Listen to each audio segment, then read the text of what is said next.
Now let's try an example with the chi-squared test. The laws of probability state that if one flips a fair coin 100 times, they should get 50 heads and 50 tails. A hypothesis is made that if a baseball cap is worn backwards by the person flipping the coin, more heads than tails will occur. The null hypothesis is that the baseball cap will make no difference.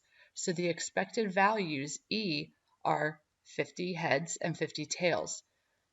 The experiment is performed with the hat worn backwards, and the observed values, or O, are 56 heads and 44 tails.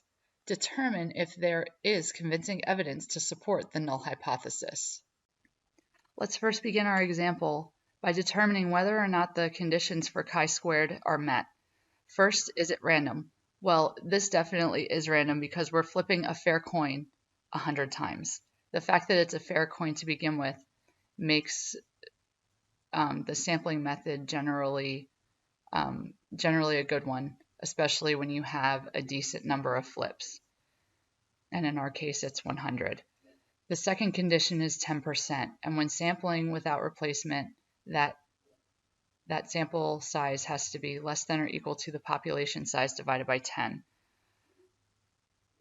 We can continue to flip coins to make 100 definitely a small enough of a sample to fulfill that requirement. And for the law of large counts, all expected counts are greater than or equal to 5 with a chi-squared test, and we've definitely surpassed that. So now we can write our hypotheses. First, the null hypothesis. And the null hypothesis is that the baseball cap will make no difference to the number of heads and tails flipped.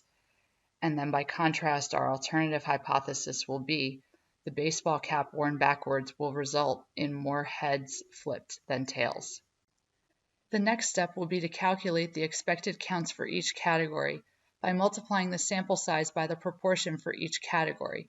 And we're going to begin with the expected values that are in this problem. So our expected values are 50 heads and 50 tails.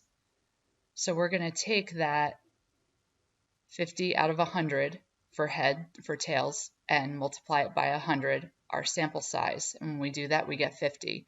And we're going to do the same thing for heads. We're going to take our sample size 100 and multiply it by the expected values, or the expected probability of 50 divided by 100. And when we do that multiplication, we will get 50. Next, we're going to calculate the chi-squared value using the formula for this value,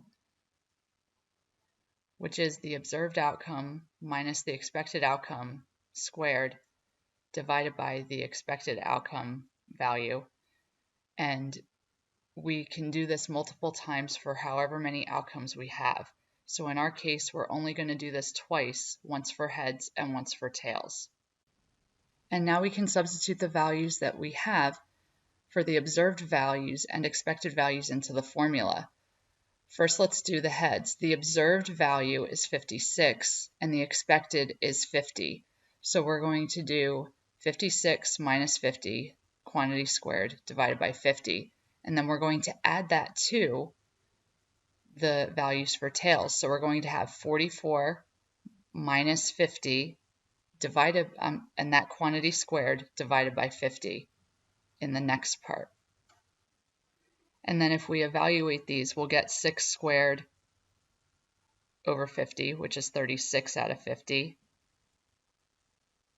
And then we're going to get negative 6 quantity squared, which is also going to be 36 out of 50.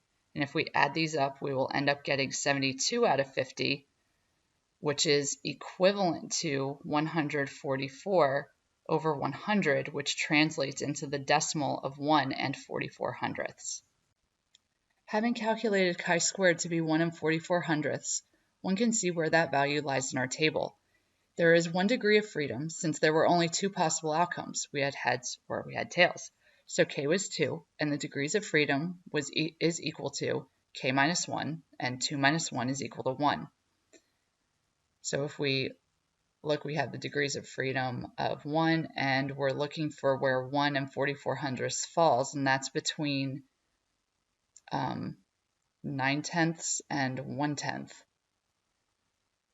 A calculator can also be used to find the p-value exactly, and that's 2,301 10,000ths. And the final step is to analyze the data that we found. The p-value is much greater than any significance level worth checking. It's much greater than 1/100th, 5/100ths, or even 1/10th. Therefore, we can reject the null hypothesis, and this means that we do not have enough convincing evidence to support the hypothesis that wearing a hat backwards increases the number of heads achieved when flipping a fair coin.